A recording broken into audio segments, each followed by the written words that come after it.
Une fois nos centrages faits, on va percer les 2 trous pour le taraudage.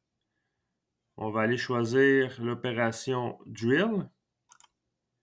On va sélectionner le centre de nos 2 trous aux extrémités, ici et ici. On fait le crochet. Dans nos outils, on va aller chercher, en cliquant à droite, Select Tool. On va aller vérifier qu'on est classé par Drill. Et on va aller choisir le forêt 312 millième. Ça se trouve être 5,16 de diamètre. On fait le crochet. On va régler les paramètres d'usinage en conséquence. Dans le code paramètres, on va aller en mode PEC Drill pour qu'il puisse casser les copeaux durant le perçage. Ensuite, dans le linking paramètres, on va s'assurer qu'on a les paramètres par défaut ici. Et pour ce qui est de la profondeur, on va pouvoir cliquer sur Depth.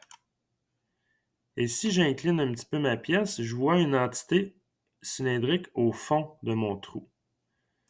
Ça, c'est le milieu de mon trou, mais je vais choisir cette entité-là ici pour ma profondeur. Ça me détecte une profondeur de moins 1 pouce 63 millième. Je vais laisser ça comme ça pour l'instant. On va voir dans la simulation qu'est-ce que ça donne. Je fais le crochet et je vais juste aller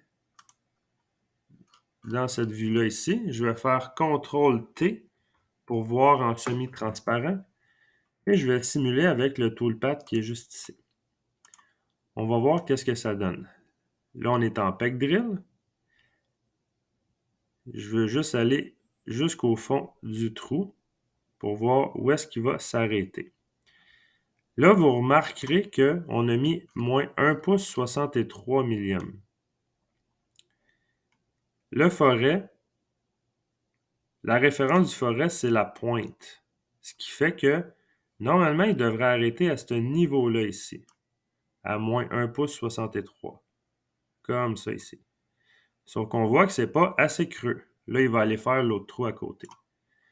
Ce qui nous reste à paramétrer, on va retourner dans les paramètres du PEC Drill. On va aller dans le type compensation. On va l'activer.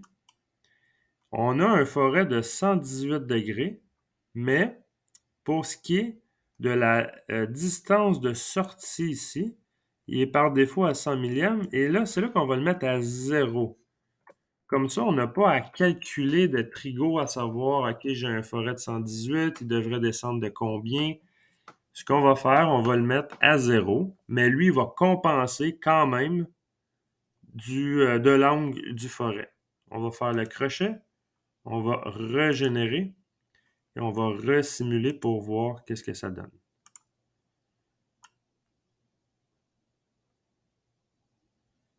Mon forêt s'en vient. Comme ceci. Là, il va atteindre ce niveau-là, il va revenir. Il va redescendre.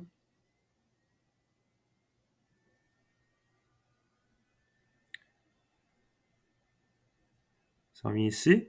Et il va faire une dernière passe pour aller atteindre ma pointe. Juste ici. Comme ceci. On voit la ligne bleue là.